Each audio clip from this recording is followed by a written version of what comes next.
Good morning. My name is Tushti, and this is Surendra, if you don't know us. Listening to the readings, when I was a little girl in Sunday school, I memorized the Lord's Prayer and the 23rd Psalms. And when I prayed to Jesus. I prayed to him because I knew it was the story of his life, and I had a little picture of him. And he was the Son of God, and so he was my bridge to the infinite. And in our reading this morning, it says, ask the question, why do we pray to God when he has everything and knows everything? And it was in that response, we should offer ourselves up in acceptance of his abundance. It's so expansive when we can accept things as they are in our lives, and when we can accept our own true reality, that we are in this world, but not of it. Within each and every one of us, inside dwells a little spark of the divine. You know, God created us, he loves us, he wants us to be happy, and he wants only the best for us. And, you know, we just need to open our hearts to be receptive to that. And sometimes we might have little thoughts of, or wish we hadn't said or thought something, because he knows our thoughts. And you send up another little thought, I wish I didn't mean that, or I really didn't mean that.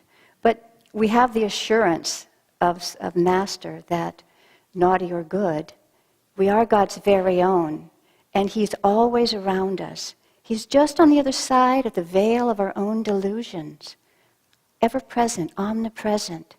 So when we offer ourselves in acceptance, we're opening our hearts to receive his bounty. And sometimes we don't receive exactly what we had in mind. You know, I really wanted a new car, and this clunker is like on its last leg, and what happens? They cut my hours at work, or even worse, I lose my job. And this does happen, and when that happens, we think perhaps God isn't listening to our prayers. And there may be a sense of suffering, and you know, there is suffering on this plane, it's a reality. And we can't make light of it. Many people face life-threatening challenges every day. Every day. And when Master was asked, if we're God's children and he loves us, why do we suffer? Why does he allow us to suffer? And his answer, suffering is a reminder that this world is not our home. Our home is in the divine. So, when things come to us, when our world gets turned totally upside down, everything is going wrong, we have an opportunity, we have to how we respond to what comes to us. Because in his abundance, he's granted us free will. So when our world turns upside down and everything's running amok, we can contract, we can be angry, we can withdraw into our ego consciousness, or we have an expanded opportunity to turn towards the consciousness of our souls and to remember that all that comes to us comes from God's own hand, even in everything that we didn't want, that we didn't ask for, and we got anyway. This life is really a school, and if we keep it simple, we learn how to share with others, we learn how to be kind to others, and most importantly, we learn how to truly love. And so we come back again and again, lifetime after lifetime, here we are, to learn those lessons, to learn the lessons we need for the final liberation of our souls. We have been given free will, and our free will can awaken the divine within us if we attune our will to the will of God. Now, will is desire plus energy directed towards fulfillment. And in whispers, there's a prayer that we all know. I will reason, I will act. But guide thou my reason, will, and activity. Whispers, the one that Santosh read this morning, was so perfect. You know, Whispers is it's a book of prayer demands. And in it, Master actually teaches us how to pray. And he said, never, never pray like a beggar. We are God's very own. We should pray with the confidence that he's listening, for he is, and we should pray with the conviction that he will give us everything that we need, Now, sometimes there's a chasm between what we truly need and what we think we want. And so it's good to remember that difference. When we pray, we need to pray believing. And Jesus also reminded us of that, to pray believing. And we can't just pray on Sundays. We have to commune with God every day throughout the day, because what we have to do is we have to tend our relationship with Him. Now, Surendra and I have been married 28, or almost 28 years. Our anniversary is on Thanksgiving Day this year. And actually, we got married on Thanksgiving Day 28 years ago. So we have a relationship, and for any, excuse me, for any relationship to withstand the trials and tests that come, because they do, and to grow from them. And what happens is they may not all be in place when the relationship first starts, but they come over time, because you support and you comfort one another, and you learn acceptance as well as forgiveness. And those aren't always the easiest ones to learn. Sometimes when we're hurt or wronged or misunderstood, especially by loved ones or our family or even our co-workers, what happens? We may want to withdraw. We may want to even withhold our love to them for a while. Or we may want to blame or even strike back. But in so doing, we're identifying with our human nature. Well, I'm going to change that. Swami would call that our inhumane nature, because we've closed the door on the nature of our souls, and we've also closed the door on our relationship with God. And that is one that we always have to work on expanding. That relationship is eternal. So when life does give us those opportunities, we need to expand into them. And there's another relationship that I wanted to mention, and it's a relationship with this body, with this lifetime. And it's very short. It's a blink of the eye in relationship to God's time, because our souls are eternal, but this body is not. It will come to an end. It's a guarantee. So we have to remember that we need to focus on our spiritual practice and on our spiritual life, because at the end of this life, when it comes, and it will, we can't put these things on a to-do list, because then we say, I only wish I had started sooner to be committed to my practices, to begin committed to my spiritual path. And that also maintains and supports our relationship with God. And there's another point I wanted to ask, or to offer in that. Well, I'm going to actually just close with a story. And this is a story that we heard in Seattle, in our Raja class, many years ago, up in Seattle. And Freeman is one of the directors of the spiritual community up there. And this is the story of Jim. Well, Jim was a construction worker. He was a very quiet man, and he kept pretty much to himself. But at noontime, he would walk down the street to a church. And he would go in, and he would sit down, and he would have his lunch. He did this every day. And the priest there noticed that he came in, sat down, and ate his lunch. And he decided that this was not appropriate. So the next day when Jim comes in, he goes over and sits down beside him and says a little bit indignantly, "You can't come in every day, sit down and eat your lunch. This is not a cafeteria." And so Jim says quietly, "I come to pray." And the priest really hadn't noticed that he was praying when he came in. So he said, "What do you pray?" And he said, "Hello, Lord, it's Jim, and I'm just checking in." And the priest was so touched by the simplicity and sincerity of that little prayer, he told Jim, "You can come as often as you like." And so Jim did. He came every day. And time passed, and then after a while he wasn't coming. And the priest knew where he worked, so he walked down to the construction site and asked around, and they said, Jim is quite ill, and he's actually in the hospital. So the priest thought, well, he'd go visit. So he went, and he stopped at the nurse's station and inquired how he was doing, where his room was, and she said, well, his room's just down the hall. And she made the comment, isn't it sad? He doesn't have any friends or family, and he's all alone. And so the priest walked down, and he went in, and Jim had his eyes closed, so he just sat down at the bedside next to him. And after a few minutes, Jim opens his eyes and smiled, and they visit for a little while, and the priest said, I didn't know you were here. And I'm so sorry I haven't come to visit you every day and that you haven't had any visitors. And Jim said, oh, but I do, every day. And the priest was kind of questioning, well, who comes to see you? Well, the Lord, Jim answered. And the priest said, well, what does he say? He says, hello, Jim, it's the Lord, and I'm just checking in.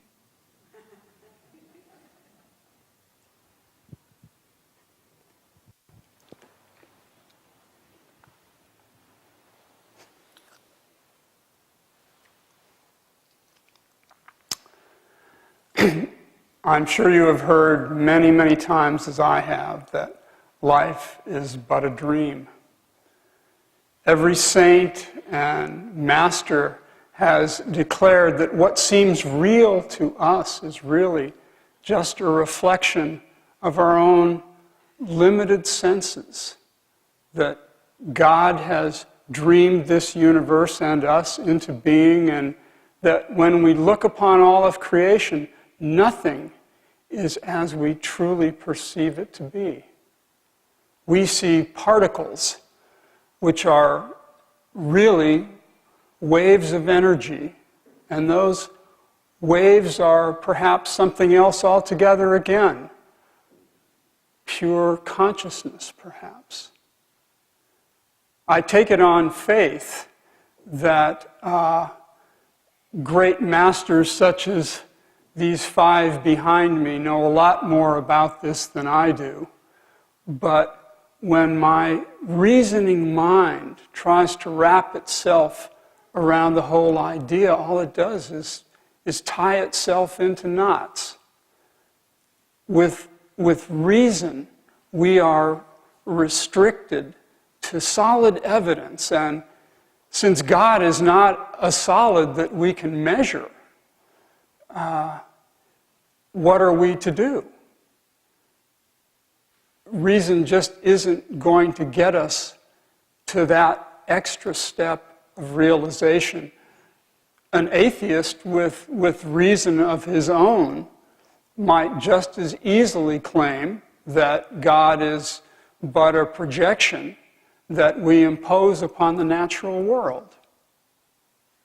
My favorite definition of an atheist, by the way, is a person with no invisible means of support.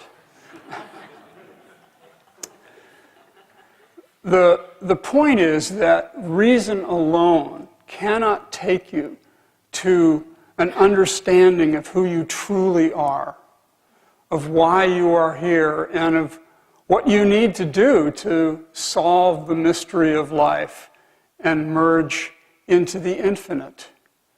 It's just not going to get you where you need to go. We are so much more than this world allows us to believe about ourselves. Furthermore, reason is not going to explain why, as we had in our reading today, God, who already knows every thought you think and has at his command whatever it is he could possibly want, why God needs you to tell him what's on your mind or to offer to you whatever it is that you believe belongs to you. It's, in human terms, just doesn't seem to make any sense. But that's, of course, what reason would say, and as we know, reason simply doesn't have at its command the entire picture.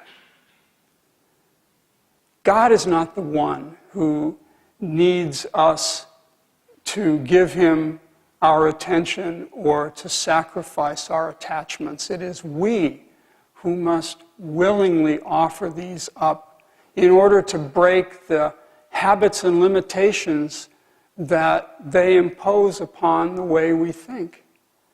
As I said, we are so much more than this world allows us to believe.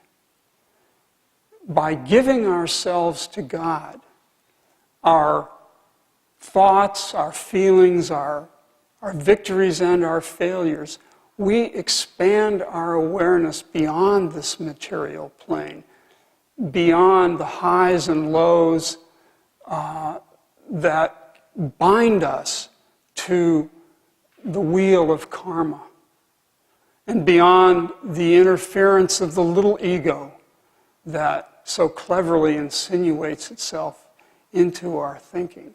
And as we expand our awareness, God's dream and our purpose within it begins to make sense in a way that reason cannot possibly comprehend.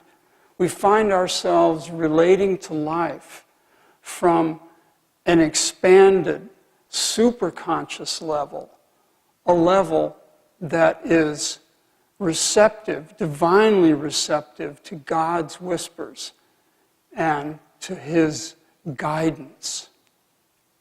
Now, all of that may sound okay from a philosophical perspective, but it's still a bit abstract, isn't it?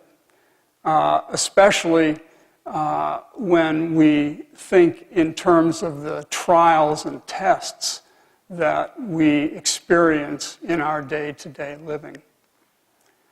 I used to be an art dealer for a number of years. There's a painting by Winslow Homer entitled Fog Warning.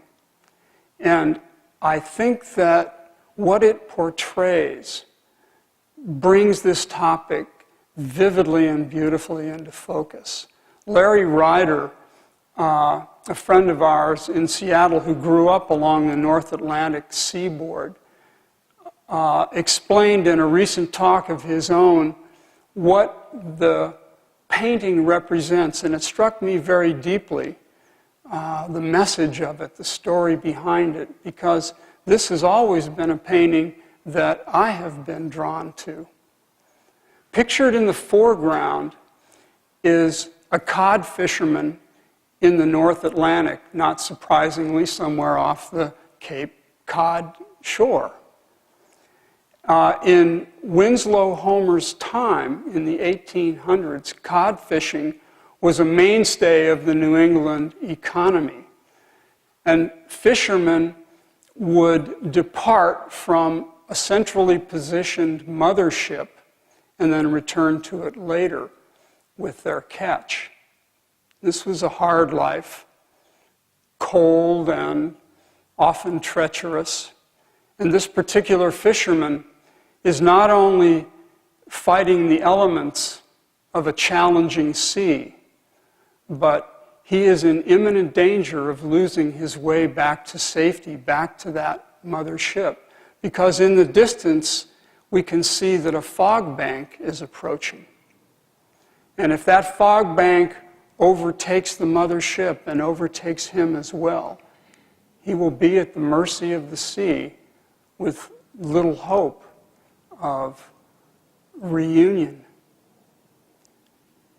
Now, this particular metaphor doesn't really relate so much to our own experience here in Silicon Valley, which is clearly much more hospitable.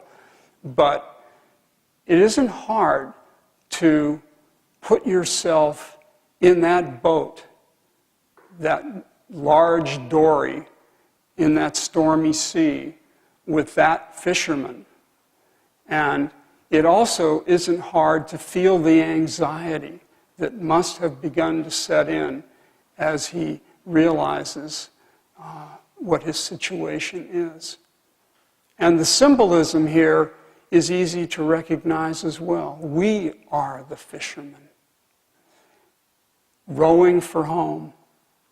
And that home, that mothership, is our home in God.